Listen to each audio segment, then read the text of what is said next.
It's nearly impossible to go out in public without encountering fans proudly sporting AFL or NBA jerseys. It's the most common way to pledge allegiance to your beloved teams or players. Taking this to a whole other level, one collector has embarked on a global quest, seeking out jerseys actually worn by his idols.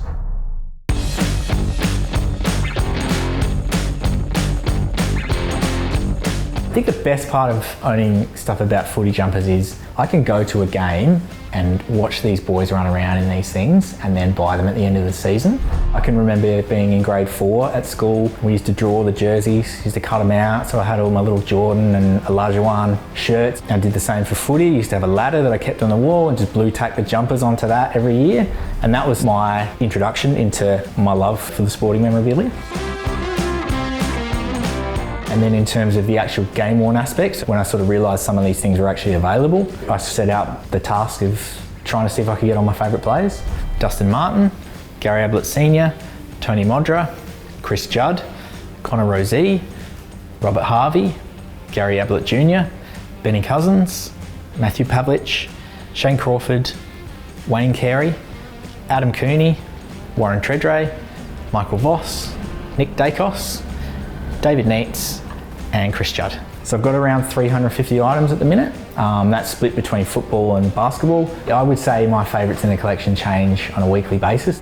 This is Lance Buddy Franklin's 2008 Dream Team jumper, worn in the celebration of football at the MCG versus Victoria. The cool thing about this one is they actually wrote all of the names of the football clubs in Australia, all across the front and the back. This was super cool because I got it from Trent Crode, who played on him that day. He traded Guernseys with Trent after. When I started collecting, it was very much, you know, scatter effect, grab what you can. Whereas now I take far more time looking into the things that I want. I try and hunt down the best item for that player or the person, whoever I'm looking at, the best style sometimes. So a lot of the AFL stuff that I get nowadays is stuff that I'm getting from players who maybe played in that early era, and it's just too difficult to source them from anywhere else. So this is Adam Goodes' 2015 Indigenous jumper. It was worn in a special moment when they played Carlton at the SCG. Adam kicked a goal and he ran and did a Indigenous war dance towards the Carlton supporters. For the historical factor, this is one of my favourites. COVID really triggered something in collecting of football memorabilia. I guess a lot of people were sat at home, particularly in Melbourne, the mecca for footy, and there was just deals going on left, right and centre. Most people realise that Collingwood played in what will be the last drawn grand final to have a replay. In 2010, if people recall, Collingwood and St Kilda ended in a draw and they had to replay the grand final the following week. Alan wore 2 jumpers that game, one in the first half, one in the second half, and I was lucky enough to obtain the second half jumper. At that moment, the final siren went, the last draw in history. He was wearing that Guernsey. I love everything about them, how they look, the material. I sort of noticed things about jerseys and jumpers that other people sort of maybe took for granted or didn't realise. The way things were stitched, the templates that we used. So Darren, Jarman, you can only win your first grand final once, and Darren just went nuts in the last quarter and took the game away from St Kilda. I never thought I'd be able to get a 97 grand final match worn jumper. To not only be able to have gotten one off a player, but to have gotten one that is so significant in the history of the Adelaide Footy Club is something that I will cherish forever. That, even if I decided to sell everything, I would never sell that jumper. That means too much for me. As I've gone on, having stuff that has a history and a story has become something that's really a lot more fulfilling in what you collect. If you can get one from a night where there's something very special about it, there's something really cool about those pieces. Undeniably, the best thing that I've got from football is Gary Ablett Sr.'s 1996 centenary jumper that I have tracked to a game against Fremantle at Cardinia Park where he kicked his 1000th goal. Everyone ran on the ground after the 1000. The thing I love about it is he kept it unwashed, like it's filthy, and you can see it get progressively dirtier on the back as he's slidden across the ground. To have something like that is very special. People love looking at that one. It's the first thing I get asked about. The AFL collection is always close to my heart, being homegrown and Australian, but the real value in my collection is in my NBA gear.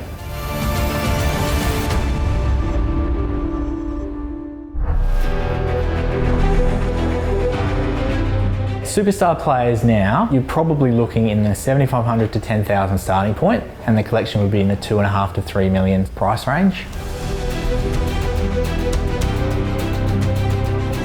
A large part of it is the US-based superstars, but I also have a niche side collection that is Australian guys.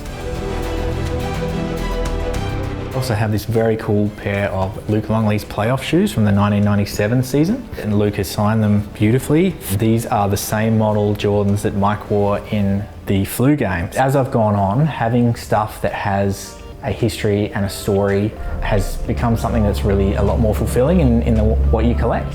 Sean Kemp's 1990-91 Sonics jersey. Sean was an absolute fan favourite as a kid. This is Dwyane Wade's 2004-5 jersey. It hits a half court, buzzer beater 3, win the game. Very cool to have a piece like that. Anyone who comes to my house, whether they're interested in that stuff or not, everybody recognises that there's history in those items and there's value in that. This one is very cool from my childhood. Larry Bird's 1990 Boston Celtics jersey. It has the famous Kelly green with Bird 33 on the back, and a lot of loose threads and nice match points on this one. I would look at photo matching as the task of evaluating whether an item is worn or not with no other information.